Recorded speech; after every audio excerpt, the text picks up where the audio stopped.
Market कमिटीने DDR ऑफिसला पाठवलं। त्यामध्ये जे असं निष्पन्न झालंय त्या विरुद्ध आम्ही बऱ्याच लोकांनी हरकत घेतलेली आहे आणि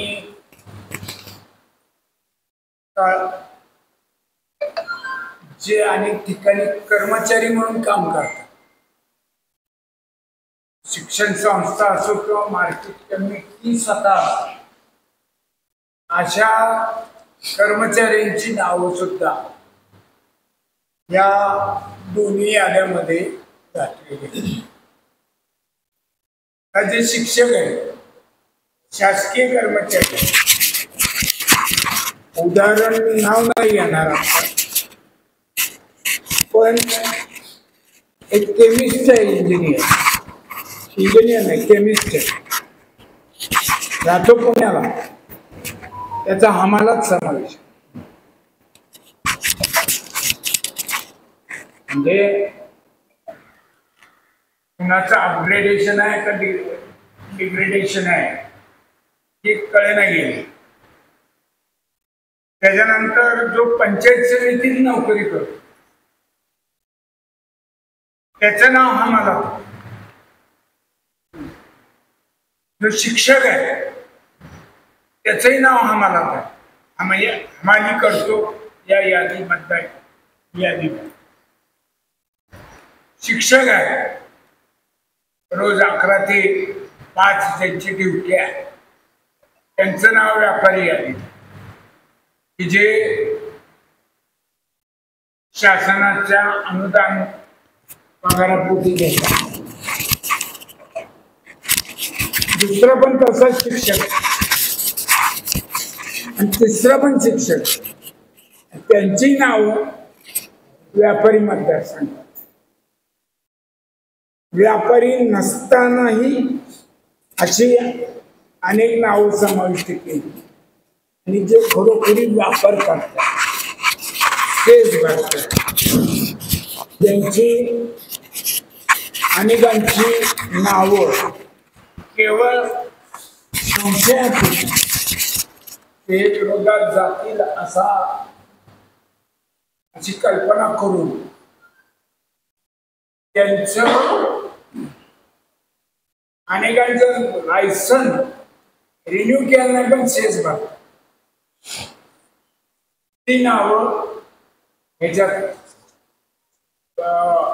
व्यापारी मतदारसंघात वगळले। त्यातलं मोठं उदाहरण म्हणजे साहेबराव देशमुख आपल्या रातंजनची, ते व्यापारी मतदारसंघातनं संचालक म्हणून निवडून आले। कालपर्यंतच्या मीटिंगचा अजेंडा त्यांना आहे, ते मीटिंगला हजर आहे, त्यांचंच नाव व्यापारी मतदारसंघातून वगळलेलं आहे। त्यांचं वगळलेलंच होतं, तर ते डिफॉल्टर म्हणून तुम्ही त्यांना मीटिंगला अजेंडा पाठवायलाच नाही पाहिजे।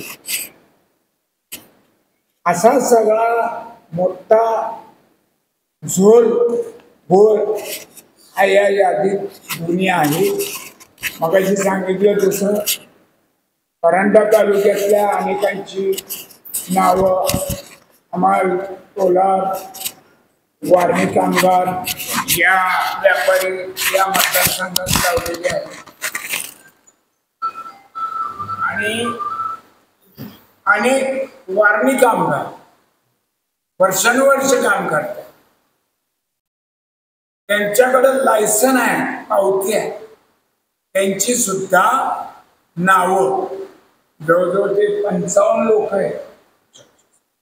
तक्रारी 148 आहे, एका याच्यावरती 55 आहे। त्यांनी मला लायसन दाखवलं, म्हणलं तुम्ही रितसर तक्रार करा।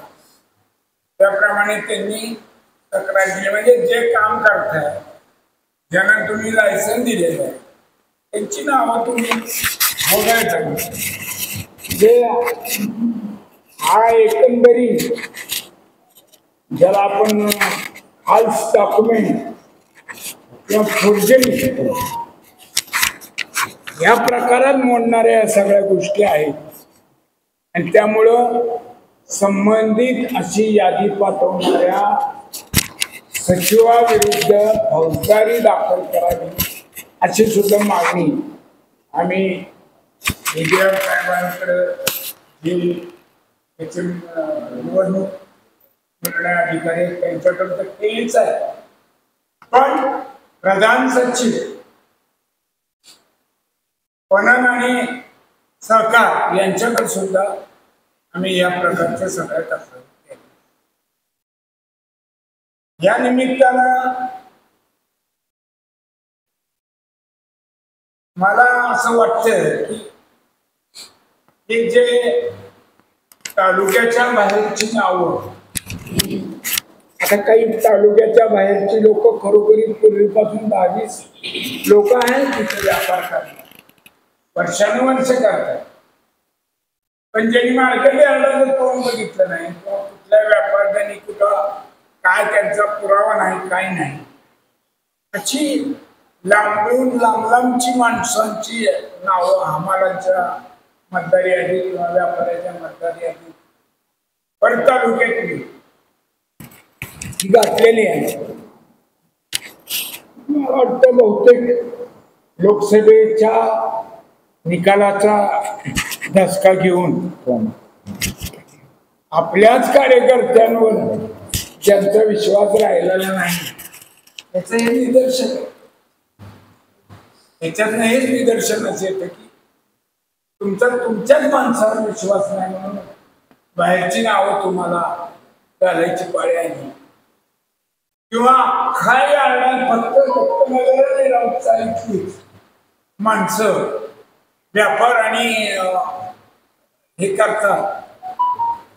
एका कुटुंबातली 8-10 माणसं समाजाच्या यादीत, व्यापाऱ्याच्या यादीत, असा सगळा हा घोळ करून ठेवलेला आहे आणि त्याला